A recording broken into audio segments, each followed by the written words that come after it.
Hello friends, welcome to my channel Shikshapur. मैं अविनाश कुमार। इस video में हम लोग पढ़ेंगे डीएवी पब्लिकेशन का क्लास 5 का मैथ का यूनिट 11 का हम लोग वर्कशीट 1 और वर्कशीट 2 इसके पिछले वीडियो में पढ़ चुके हैं। इस वीडियो में हम लोग इसका वर्कशीट 3 पढ़ेंगे, यानी कि पेज नंबर 45 से लेकर के 47 तक पढ़ेंगे इस वीडियो में। तो चलिए पढ़ते हैं। डिटरमाइनिंग सेलिंग प्राइस, यानी कि निर्धारण सेलिंग प्राइस का। सेलिंग प्राइस मतलब विक्रय मूल्य, बेचने का मूल्य। जिस रेट पर हम लोग बेचते हैं उसको सेलिंग प्राइस कहते हैं किसी वस्तु को, या विक्रय मूल्य कहते हैं। तो उसी का निर्धारण करना इस वर्कशीट 3 में पढ़ना है। तो देखिए उदाहरण दिया हुआ है, उदाहरण देकर समझाया गया है। तो सेलिंग प्राइस कैसे निकालेंगे उसके बारे में। तो सेलिंग प्राइस कैसे निकालेंगे, कोई भी वस्तु अगर बेचा जाएगा उस पर कुछ प्रॉफिट रख कर बेचा जाएगा। जितना में ख़रीदा गया था उस पर कुछ प्रॉफिट रखा जाएगा। तो जितना में ख़रीदा गया था उसको कॉस्ट प्राइस कहते हैं, और जो भी प्रॉफिट जोड़ करके उसमें बेचा जाएगा उसको अगर हम लोग ऐड कर देंगे कॉस्ट प्राइस में, ऐड करके अगर प्रॉफिट को ऐड करेंगे तो सेलिंग प्राइस निकल जाएगा। तो इस क्वेश्चन में समझाया गया। देखिए, सुनील बाइज टोमेटोज, यानी कि सुनील खरीदता है टमाटर फ्रॉम ए होलसेल मार्केट से खरीदता है टमाटर एट ₹7 पर किलोग्राम, यानी कि 7 रुपया किलो पर किलोग्राम, यानी कि 1 किलो पर 7 रुपया के हिसाब से होलसेल मार्केट से टमाटो खरीदता है। बाय सेलिंग इट, यानी कि इसे बेच करके ही गेन्स, वह कमाता है, अर्न करता है, गेन करता है। ₹2 पर किलोग्राम, यानी कि 1 किलोग्राम पर 2 रुपया वह गेन करता है। 1 किलोग्राम पर 2 रुपया गेन करता है, यानी कि उसका प्रॉफिट जो है 2 रुपया है। 1 केजी पर 2 रुपया, और ख़रीदा था कैसे, 7 रुपये के हिसाब से। तो what is the selling price, तो क्या है सेलिंग प्राइस। सेलिंग प्राइस क्या है ऑफ द टमाटो का सेलिंग प्राइस क्या है, मतलब बेचने का प्राइस क्या है। तो देखिए 2 रुपया प्रॉफिट कमाया है, 7 रुपया में वह खरीदा था, यानी कॉस्ट प्राइस है। तो इस प्रॉफिट को इसमें जोड़ देंगे तो सेलिंग प्राइस निकल जाएगा। तो वही देखिए इसमें किया गया है, Sunil has made a profit, Sunil ने प्रॉफिट बनाया ऑफ ₹2, यानी ₹2 का प्रॉफिट बनाया। सो इसलिए the selling price should be more than cost price, इसलिए सेलिंग प्राइस होना चाहिए मोर देन कॉस्ट प्राइस से ज़्यादा होना चाहिए, क्योंकि 2 रुपया प्रॉफिट बनाया है, यानी कि 2 रुपया ज़्यादा पर बेचा है तभी ना उसको फ़ायदा होगा। तो इस तरह से कॉस्ट प्राइस 7 रुपया जो दिया हुआ है, प्रॉफिट बनाया उसने 2 रुपया, प्रॉफिट यानी कि 2 रुपया है, तो दोनों का ऐड कर दिया गया तो सेलिंग प्राइस निकल गया, यानी कि 9 रुपये में वह बेचा है तभी उसको 2 रुपये फ़ायदा हुआ है। तो सेलिंग प्राइस इस तरह से निर्धारण हो गया, सेलिंग प्राइस का 9 रुपया। 10 इस प्रकार से the selling price of the tomato, इस प्रकार से selling price of the tomato का सेलिंग प्राइस इज मतलब है 9 रुपीज़ है सेलिंग प्राइस। इस तरह से सेलिंग प्राइस निकल गया। तो चलते हैं नेक्स्ट पेज में। एक और उदाहरण दिया गया है सेलिंग प्राइस निर्धारण करने का, सेलिंग प्राइस निकालने का। इसको भी देखिए समझ लेते हैं। Example number 3, Anil buys a pens, यानी कि अनिल खरीदता है अ पेन, यानी कि एक पेन खरीदता है फॉर ₹45, यानी कि 45 रुपये में अनिल पेन खरीदता है। He had to sell it, यानी कि इसे बेचना पड़ा था एट अ लॉस ऑफ ₹6, यानी कि 6 रुपये के लॉस पर उसे बेचना पड़ा। फाइंड द सेलिंग प्राइस, तो क्या कह रहा है कि फाइंड करें, निकालें द सेलिंग प्राइस निकालें। देखिए, Anil has made a loss of ₹6, यानी कि अनिल ने बनाया 6 रुपया के लॉस बनाया, यानी कि अनिल को 6 रुपया का लॉस हुआ। सो इसलिए the selling price should be, इसलिए सेलिंग प्राइस होना चाहिए, शुड भी होना चाहिए लेस दैन कॉस्ट प्राइस, यानी कॉस्ट प्राइस से कम होना चाहिए, क्योंकि उसने 6 रुपया का लॉस किया है। जो सेलिंग प्राइस है वह कॉस्ट प्राइस से कम होना चाहिए। तो इस तरह से कॉस्ट प्राइस दिया है 45 रुपीज़, लॉस हुआ है 6 रुपया का, तो इस लॉस को इसमें से घटा देंगे तब जाकर सेलिंग प्राइस निकलेगा। क्योंकि लॉस हुआ है मतलब जितना में सामान खरीदा था उससे कम रेट पर बेचा है तभी तो उसको लॉस हुआ है। तो इस तरह से बेचने का प्राइस निकालना है, विक्रय मूल्य निकालना है, सेलिंग प्राइस निकालना है, तो उस जो लॉस हुआ है उसको इसमें से कॉस्ट प्राइस में से घटाना पड़ेगा, क्योंकि कम रेट पर बेचा है, 6 रुपया कम रेट पर, तभी उसको लॉस हुआ है। तो इस तरह से घटा दिया गया है। तो आपको सेलिंग प्राइस का निर्धारण हो गया 39 रुपया में वह बेचा है। 10 इस प्रकार से the selling price of a pen, इस प्रकार से पेन का सेलिंग प्राइस इज मतलब है 39 रुपीज़ 39 यानी कि 39 रुपया सेलिंग प्राइस हो गया आपका पेन का। रिमेंबर, याद रखने वाली बातें हैं। देखिए, selling price equal to cost price plus profit. Selling price जब प्रॉफिट हो रहा है तो selling price cost price plus profit होता है, और जब लॉस हो रहा है तो selling price equal to cost minus loss होता है। जब लॉस होगा तो लॉस को घटा देंगे, प्रॉफिट होगा तो प्रॉफिट को कॉस्ट प्राइस में जोड़ देंगे, तो इस तरह से सेलिंग प्राइस का निर्धारण हो जाएगा, यानी कि सेलिंग प्राइस निकल जाएगा। अब देखिए वर्कशीट 3 है, फर्स्ट क्वेश्चन है कंप्लीट द टेबल, यानी टेबल को पूरा करें by filling the column, column को भर करके पूरा करें टेबल को, of selling price, selling price के कॉलम को फिल करके टेबल को पूरा करें, कंप्लीट करें। The first one is done, यानी कि पहला एक कर दिया गया है फॉर यू, आप लोगों के लिए। देखिए फर्स्ट में देखिए कॉस्ट प्राइस दिया है, प्रॉफिट दिया है, तो आपका सेलिंग प्राइस से निर्धारण कैसे होगा? प्रॉफिट हुआ है तो मतलब जुड़ेगा इसमें से। देखिए जोड़ करके यहाँ लिख दिया गया है 58 और 8 कितना हो जाएगा? 66 रुपीज़ आपका सेलिंग प्राइस हो गया। अब देखिए सेकंड में कॉस्ट प्राइस दिया गया है और प्रॉफिट तो नहीं दिया है, लॉस हुआ है तो लॉस दिया है। देखिए तो लॉस दिया है तो सेलिंग प्राइस का निर्धारण क्या है? मतलब 11 रुपये कम पर बेचा गया है, तो सेलिंग प्राइस इस ये लॉस जो है इसमें से घटा दिया जाएगा, तो इसमें से घटा दीजिए। देखिए तो 5 में से 1 घट गया तो 4, और ये आपका 8 में से 1 घट गया तो 7। इस तरह से आपका 74 रुपीज़ आपका आंसर हो गया।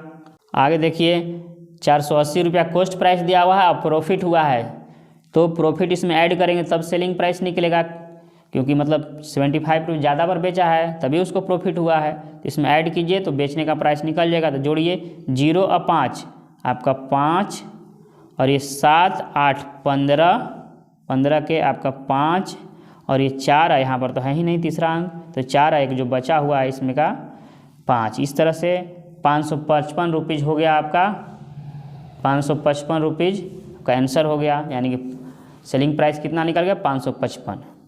आगे देखिए 1200 रुपये कॉस्ट प्राइस है, प्रॉफिट नहीं हुआ है, लॉस हुआ है, यानी कि 195 रुपये कम पर बेचा गया है तभी लॉस हुआ है, तो हमको सेलिंग प्राइस निकालना है, यानी कि कम पर बेचा गया 195 रुपये, तो इसमें से इसको घटा देंगे।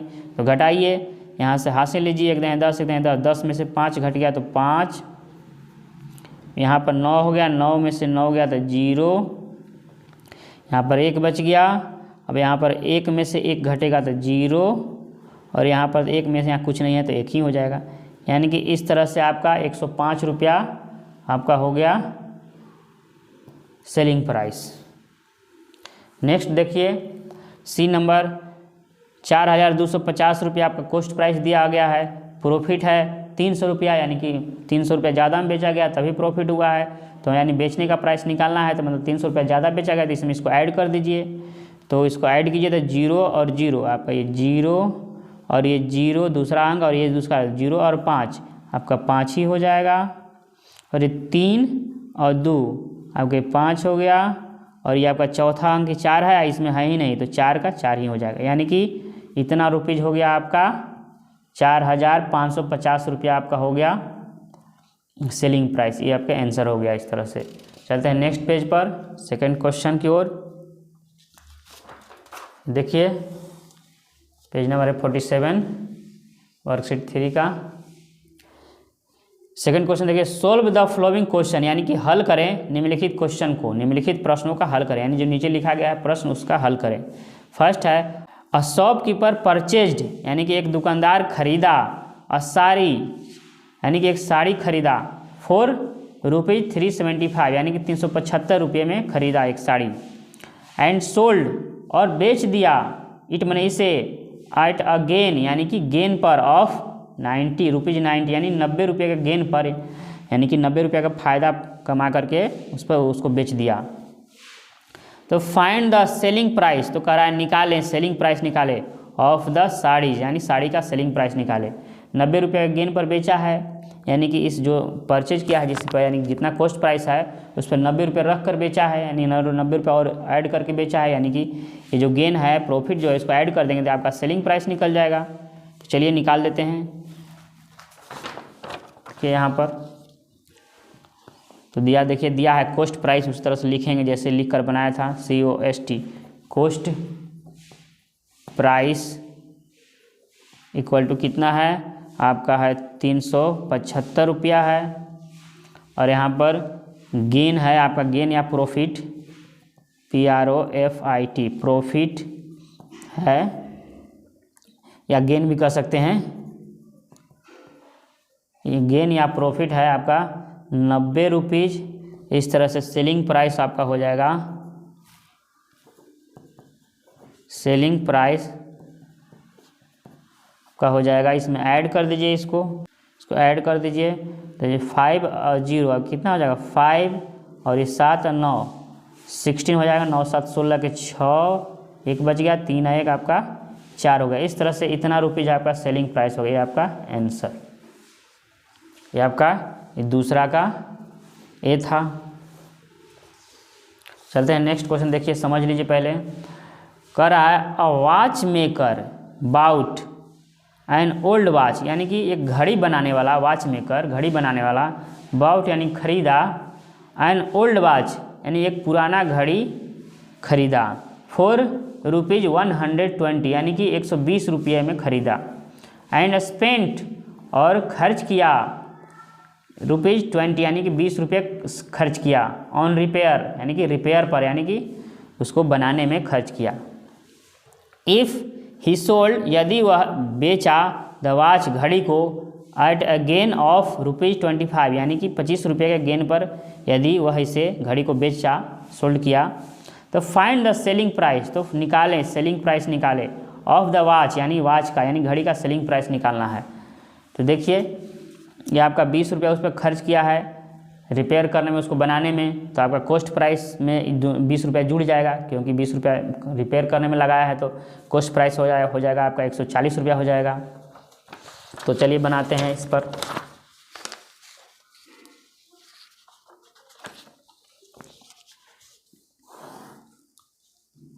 तो सबसे पहले हम लोग कॉस्ट प्राइस निकालेंगे, ये आपका बी नंबर है।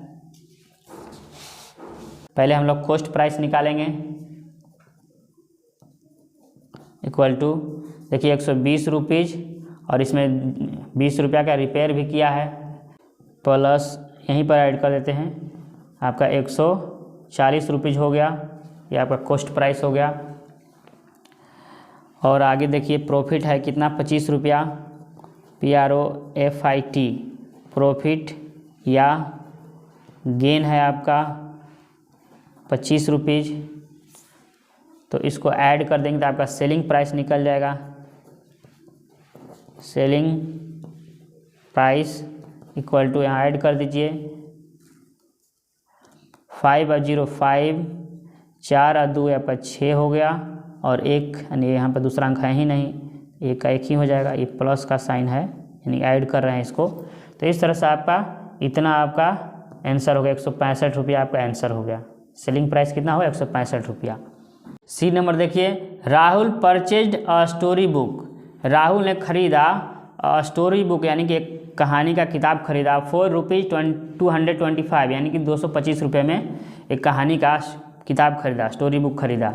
आफ्टर रीडिंग इट यानी कि इसे पढ़ने के बाद, he sold it to his friend यानी कि वह इसे बेच दिया, टू हिज फ्रेंड यानी कि अपने दोस्त को बेच दिया, एट ए लॉस ऑफ ₹120 यानी कि 120 रुपये के लॉस पर बेच दिया अपने दोस्त को।